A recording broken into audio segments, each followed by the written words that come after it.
이번 주 오늘 다소 좀 혼조권을 예상했는데 주 초반 월요일 좀 밀리는데요. 시황의 해설자들 시장 흐름과 함께 유망 중소형주 발굴합니다. 키움증권 오현진 스몰캡 애널리스트 오셨습니다. 어서 오십시오. 네, 안녕하십니까. 오늘 주제 이렇게 잡아봤는데요. 소비에 대한 기대감들이 전만은 못하죠. 경기 침체 등으로. 그럼에도 불구하고 블랙 프라이데이가 이제 지나갔고요. 연말 수요에 대한 관련해서 국내 IT 주목해 볼 필요가 있다는 겁니다. 먼저 시장 흐름부터 좀 보겠습니다. 긴축 완화에 대한 기대감으로 올랐고 특별히 국내는 중소형주들 개별 종목이 쫙 오르다가 네. 지난주부터 해서 오늘도 상대적으로 코스닥이 좀 약합니다. 어떻게 보세요? 네, 사실 원래 그 기존에 이제 지수가 많이 밀리면서 반등이 왔을 때는 대기업들 위주로 대형주가 수급적으로 대형주가 오를 수밖에 없었던 걸로 보였었고, 사실 11월 3, 4주차 이제 CPI 관련 이제 호재가 나온 후로 이제 그 대형주에서의 어떤 반등 움직임이 중소형주로 이제 확산되냐 여부가 좀 기로에 있었었는데, 사실 그 이후에 어떻게 보면은 좀 시장이 좀 숨고르게 들어가는 것으로 보여지면서 관련된 중소형주 쪽으로의 어떤 반등의 확산세가 당장은 좀 보여지지 않는 측면으로 보여지고 있고요. 그 측면을 어떤 측면에서 좀 바라보냐에 따라 다르겠지만, 일단은 이제부터는 아마 긴축, 여태 동안 상당히 지금 고강도로 진행됐었던 긴축에 대한 효과가 조금씩 나올 것으로 보여지고 있거든요. 그러다 보니까 뭐 사실 이번 주 같은 경우에는 국내도 이제 수출 관련된 데이터가 나올 거고, 미국도 이제 제조업 PMI 등 경제 지표가 나오긴 할 텐데, 여기에 따라 이제 어떻게 긴축의 효과가 그 실제 경제에 어떻게 좀 영향을 실제로 미치고 있는지를 나올 걸로 보여져서, 관련된 경제 지표 관련한 발표가 좀 증시의 변동성을 불확실성을 키울 것으로 보여지고 있고요. 그리고 이제 사실 12월 FOMC를 앞두고 방금 말씀드린 것처럼 어떻게 보면은 증시가 좀 숨고르기 CPI 이후에 좀 보여지고 있으면서 연준 인사들의 발언도 상대적으로 이렇게 공격적이거나 이렇게 뭐 상당히 변동성을 키울 수 있는 요소 쪽으로는 발언을 많이 하지 않을 것으로 전망을 하고 있는 만큼, 그 전까지는 오히려 아까 말씀드렸던 이번 주에 두 가지 수출 지표나 국내 수출 지표나 아니면은 미국의 제조업 PMI 지수 등과 같은 경제 지표를 좀 지켜봐야 되지 않을까 보고 있는 상황입니다. 지수에 대해서는 뭐 큰 걱정이나 기대는 사실 별로 없거든요. 이제 중소형주 개별 종목 장세가 좀 이어지길 기대하고 있는데, 이제 그 코스닥의 그 대형 상위주들을 보면 주로 2차 전지, IT, 바이오 이런 거잖아요. 네, 맞습니다. 그런 게 조금 장이 불투명하니까 차익 실현이 나온 건지, 또 지난주에 있었던 위메이드의 가상화폐, 위믹스 노이즈 이런 것도 좀 겹쳐진 것 같아요. 네, 맞습니다. 중소형주 장세는 좀 연말에 있을 것 같습니까? 아니면 장세 영향을 같이 받는 건가요, 대형주랑? 같이 영향을 받을 수밖에 없을 걸로 보여지고요. 아무래도 말씀드린 것처럼 어떤 그 대형주 반등세 때 이제 확산이 좀 되는 모습을 못 보여준 만큼, 말씀드렸던 어떤 뭐 위메이드나 관련된 쪽 그 이슈도 있었고요. 그리고 바이오 같은 경우에는 금리 인상기이다 보니까 아무래도 상대적으로 조금 뭐 소외될 수밖에 없는 섹터 내의 어떤 성격, 그리고 결국은 IT와 2차 전지인데, 관련해서도 뭐 2차 전지와 워낙에 견조한 흐름 보였으니까 차익 실현에 대한 이제 이슈는 계속 있을 걸로 보여져서 상당히 좀 불확실성이 좀 높을 수밖에 없는 상황이다라고 보고 있어서, 올해 연말뿐만 아니라 사실 내년까지도 이런 어떤 추세적인 상승보다도 그냥 개별 모멘텀 있는 종목들 위주로 접근을 하자 계속 말씀을 드리고 있는 상황입니다. 오늘 주제는 이제 소비 시즌입니다. 미국의 블랙 프라이데이는 이제 지났는데 자료들은 보면 대체적으로 어쨌든 간에 뭐 온라인 쪽에서는 매출이 늘었다고 하지만 대체적으로는 부진한 게 맞고요.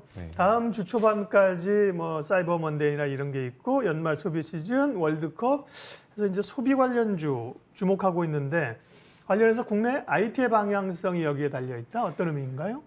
네. 사실 일단은 말씀해 주신 것처럼 다행히 어떻게 우려가 있었을 수밖에 없는 게, 아무래도 지금 경제 여건상 이제 소비 여력이 많이 둔화돼 있을 수밖에 없잖아요. 근데 그런 거 대비해서는 그래도 작년 대비 소폭이지만 조금 뭐 매출이나 이런 부분이 상승한다는 뭐 아도비 쪽이나 이런 그 조사 업체에서 결과가 나오면서 상대적으로는 그래도 선방한 듯한 소비 여력을 보여주고 있는 일단 걸로 블랙 프라이데이는 나름 그래도 선방했다. 네, 예. 맞습니다. 그렇게 보여지고 있긴 한데 예. 국내 IT 쪽으로도 방향성을 보자라는 의미는 그 세부적으로 보면은 실질적으로 어떤 유통 관련된 소비재들에 대한 할인폭은 그렇게 높지 않았었고 네. 오히려 IT 가전이나 아니면 PC 같은 이제 IT 업체들의 할인폭이 상당히 컸었던 걸로 집계가 되고 있어요. 그도 그럴 게 워낙에 IT 쪽에 대한 수요가 최근에 안 좋아졌다 보니까 재고 소진의 영향 측면에서 좀 많이 다가갔다라고 보시면 될 것 같아서 최근에 상대적으로 좀 뭐 성장성은 좀 둔화됐지만 상대적으로 선방한 블랙 프라이데이의 어떤 데이터나 거기에 따라서 이제 질적으로 봤을 때는 실질적으로 그 할인율이 상당히 컸었던 IT 쪽에서의 좀 선방이 두드러질 걸로 보여져서 오랜 지금 뭐 3분기 이후로 계속 좀 우려가 됐었던 세트 단에서의 어떤 재고 소진 측면에서는 상당히 좀 긍정적이었다. 그러다 보니까 높아진 재고는 이제 어느 정도 이번 블랙 프라이데이를 기점으로 어느 정도 좀 소진이 될 것으로 보여져서 그 이유를 좀 IT 같은 경우에는 볼 수 있는 시점이지 않을까라고 말씀드리고 있습니다. 오히려 이제 소비 시즌 관련해서 이제 IT에 대한 수요는 많지 않을 걸로 이제 심정적으로 생각이 되는데 왜냐하면 이제 뭐 많이 얘기했지만 비대면 때 이제 많이들 구매를 했었고 네. 오히려 다른 뭐 여행이나 소비나 뭐 주류나 이런 쪽에 관심이 있을 것 같은데 오현진 위원께서는 IT에 대한 기대가 좀 있다는 겁니다. 네, 예. 맞습니다. 그러면 오늘 이제 관련된 중소형주 발굴 뉴스타 종목 볼 텐데 말씀하신 IT 쪽의 기업들인가요? 네. 사실 네. 관련해서 충분히 수혜를 볼 수도 있는 종목이지만 네. 말씀드린 것처럼 어떤 이제 재고 소지나 이런 우려를 꺾고 이제 내년 이후에 어떤 성장성에 집중을 하자라는 측면에서 종목을 가져왔고요. 첫 번째 종목 먼저 말씀을 드리면은 아비코 전자라는 종목입니다. 이번 방송을 통해서는 처음 말씀드리는 거라 간략하게 어떤 업체인지 말씀을 드리면 전반적인 IT의 어떤 그 수동 부품을 소자를 납품하는 전문 업체라고 보시면 될 것 같아요. 뭐 MLCC 같이 이제 뭐 어떤 IT의 종류를 가리지 않고 사실 여기도 자막으로도 나오겠지만 다양한 저항기와 인덕터 이게 어떻게 보면 IT 내에서의 뭐 주파수의 노이즈를 잡거나 아니면은 전류의 흐름을 안정화시키거나 이런 역할을 하는 그 소자들인데 이런 전반적인 수동 부품들을 납품을 하고 있는 업체이고요. 이 시점에서 아비코전자를 추천을 드리는 이유는 일단은 4분기까지는 사실 실적에 대한 기대감은 상당히 낮습니다. 아까도 말씀드렸다시피 일부 지금 뭐 재고 뭐 블랙 프라이데이 등을 통해서 소비가 좀 촉진이 되더라도 지금 쌓여 있었던 재고 소진의 측면에서 다가가는 거기 때문에 실적에 대한 기대감은 아무래도 IT 전반적으로 퍼져 있는 아비코전자의 매출 비중을 봤을 때는 상대적으로 낮다라고 볼 수 있는데 이렇게 안 좋은 건 이미 알려져 있고 그 이유를 보게 되면은 일단은 첫 번째 같은 경우에는 그 실적의 발목을 잡았었던 자회사 아비코테크라고 있거든요. PCB 전문 업체로 아비코테크는 아비코전자의 이제 100% 가지고 있는 회사인데 최근에 인수 이후로 이쪽이 적자폭이 상당히 크면서 실적의 발목을 잡았었어요. 근데 최근에 실적 추이를 보시면 아시겠지만 완전히 턴어라운드에 성공을 했고요. 그 요인을 보자면은 아비코테크가 신규로 지금 사업을 영위를 하고 있는 반도체 임가공, 기판에 대한 임가공 쪽에 대한 매출이 올해부터 나오면서 이쪽에서 수익을 오히려 더해주고 있고요.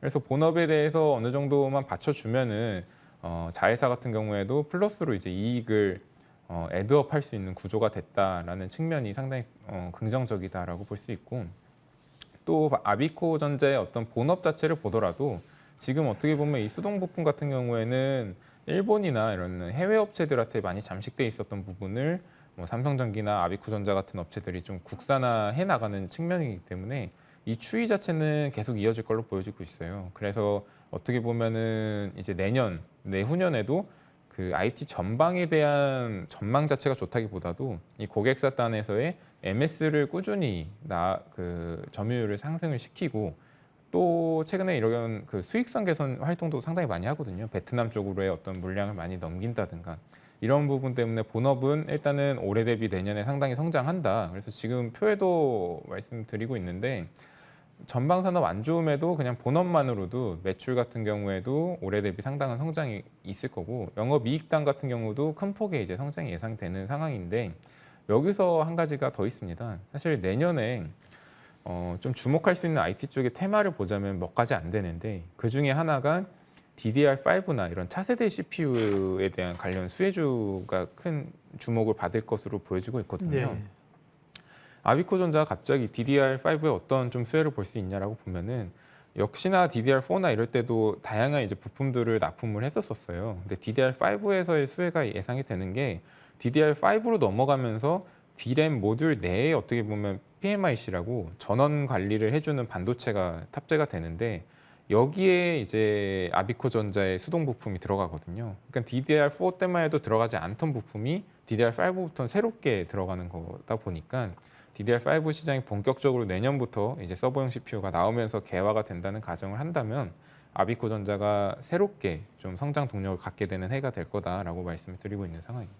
어떤 뭐 신제품이나 사실은 성장 산업에 주목되는 기업은 아니기 때문에 아비코전자가 여러 전자 부품의 어떤 기초 소재 이런 부품들이 들어가는 것 때문에 결국은 이제 실적을 기반해서 모멘텀을 찾을 수밖에 없는데요. 실적은 말씀하신 거 보니까 흐름들이 굉장히 좋습니다. 올해 내년에. 네. 밸류나 가격 전략을 좀 말씀해 주세요. 11,000원 수준의 지금 주가 움직임이네요. 네, 맞습니다. 사실 지금 말씀드린 거 바탕으로 이제 본업에 네. 대한 개선세만 봤을 때도 내년에 영업이익을 한 215억 정도로 보고 있거든요. 그러니까 이것만으로도 지금 어떻게 보면 시가총액 뭐 1,500선에서 1,500억 예, 1,500억 선 왔다 갔다 할 텐데 그 수준 선에서 봤을 때는 상당히 뭐 밸류에이션 부담은 없는 상황이다라고 볼 수 있을 텐데 이 전망치에 추가가 안 된 게 아까 말씀드린 DDR5 관련된 부품이거든요. 사실 이렇게 신성장에 새롭게 들어가는 부품의 비중이 커질수록 밸류에이션은 뭐 10배 이상씩 받는 게 IT 쪽의 어떤 추세임을 감안을 하면은 이러한 부분의 매출이 본격화되면 전망치도 높아지겠지만 밸류에이션도 리레이팅이 될 수 있어서 충분히 업사이드가 상당히 좀 높은 상황이다라고 말씀드리고 있는 상황입니다. 네, 오늘 뉴스타 종목 첫 번째는 아비코전자. 많이들 알고 계신 종목입니다. 아비코전자이고요. 다음 두 번째는 KH바텍이네요. 이건 휴대폰 부품주 이렇게 분류가 되는 건가요? 네, 맞습니다. KH바텍 하면은 대표적인 이제 폴더블 네, 스마트폰의 폴더블, 네. 외장인지 납품하는 업체로 수혜주로 좀 말씀을 드리고 있는데 최근에 KH바텍의 어떤 뭐 차트를 보셔도 아시겠지만은 KH바텍뿐만 아니라 뭐 내장인지를 하는 파이넴텍이라든가 아니면 전반적인 모바일 부품 업체들의 주가가 완전히 이제 바닥을 이제 형성할 낙폭이 상당히 높아져 있는 상황이거든요. 최근에 나무가가 또 급등했었죠. 네, 맞습니다. 근데 나무가도 그렇고 KH바텍도 그렇고 이런 몇몇 부품 업체들의 최근에 반등의 움직임을 좀 찾고자 하는 부분이 있는데 일단 첫 번째적으로 밸류에이션 부담이 너무 없는 상황입니다. 이런 상황에서 추가적인 이제 성장 모멘텀, 나무가 같은 경우도 이제 내년에 이제 뭐 그 XR 기기 뭐 출시에 대한 어떤 성장성이 부각되면서 주가도 좀 반응을 했는데 KH바텍 같은 경우도 크게 두 가지 측면에서 살펴볼 수 있을 것 같습니다. 일단 밸류에이션은 폴더블폰이 뭐 올해 아무리 뭐 좀 예상치는 밑돌았다 하더라도 3분기 실적 워낙 잘 나왔고 작년 대비에는 성장한 모습을 보이면서 실적적인 부분은 탄탄합니다. 근데 이제 그 이유를 보자면은 첫 번째 같은 경우는 일단은 폴더블폰에 대한 성장성 지속입니다. 물론 그 기대감은 여전히 조금 연초 대비 꺾였다고 볼 수 있겠지만 모바일, 뭐 넓게 봐서 IT 내에서 몇 안 되는 이제 성장 가시성이 높은 폼팩터다 보니까 관련한 어떤 동사의 매출 포지션이나 이런 거 봤을 때는 내년에도 여전히 탄탄한 성장이 가능하고 거기에다가 최근에 이제 23년이나 그 이후 24년부터 좀 본격화되겠지만 준비를 하고 있는 게 2차 전지 배터리 관련된 부품 쪽이거든요. 그러니까 폴더블 폰에서 나아가서 또 다른 새로운 성장 섹터로의 부품이나 이런 쪽의 매출 비중을 중장기적으로 높일 수 있다는 기대감이 최근에 상당히 좀 부각되면서 이러한 낮은 밸류에이션에서의 성장성이 지금 부각되고 있는 상황이지 않을까. 배터리는 아무래도 이제 휴대폰에 들어가는 소형 가전에 들어가는 이런 배터리일 가능성이 높겠군요. 뭐 전기차나 이런 거보다는. 아닙니다. 이제 아니에요? 전기차 쪽으로 많이 문을 두드리고 있는데 얘네가 가능한 게 아무래도 기존의 이 부품이나 이 사출 이런 그 양산 능력 자체 제조 노하우를 예. 가지고 있어서 이쪽으로의 사업 확장이 가능하고 또 이런 셀단에 2차 전지의 셀단에서도 이런 업체들을 선호를 하는 게 해외 법인에 대한 뭐 운용 그 노하우나 이런 부분도 갖추고 있기 때문에 네. 가치 진출도 가능하거든요. 이러한 부분이 높게 평가되면서 같이 좀 주목을 받는 상황이다라고 봐주시면 좋을 것 그걸 제가 왜 여쭤보냐면 사실 뭐 휴대폰, 스마트폰 관련주니까 그쪽의 부품, 그쪽의 배터리와 관련된 건 사실 별로 영향력이 크지 않은데 네, 최근에는 맞습니다. 뭐 소재든 뭐든 기존 사업에 플러스 2차 전지 하는 쪽이 다 부각을 받잖아요. 네. KH바텍은 그런 점에서도 주목을 해볼 필요가 있군요. 네. 시총은 3,800억. 네, KH바텍의 주가는 최근에 좀 올라왔습니다. 15,000원 수준인데 가격 전략은요? 제가 KH바텍 최근에 이제 업데이트를 하면서 목표 주가를 22,000원을 제시를 했는데 네. 내년 기준으로 이제 봐도 PER 뭐 목표 타겟 PER이 한 15배 수준이에요. 이게 결코 뭐 낮다고 볼 수는 없겠지만 과거에 폴더블 폰에 대한 성장성 부각됐을 때는 20배도 훨씬 넘는 이제 밸류를 받으면서 주가가 움직였었거든요. 그런 걸 감안을 했을 때 충분히 좀 보수적으로 봤을 때도 22,000원까지의 어떤 목표 주가는 크게 무리가 없지 않을까. 어떤 2차 전지 쪽으로의 사업 확장성이나 이런 부분을 감안을 하면은 충분히 부담 없는 가격 전략을 말씀드리고 있습니다. 오늘 10시의 시황에서는 장세 판단과 함께 주목해 볼 만한 중소형줄 뉴스타 종목 아비코전자와 KH바텍 두 종목 살펴봤습니다. 오현진 키움증권 스몰캡 애널리스트 함께했습니다. 고맙습니다. 네,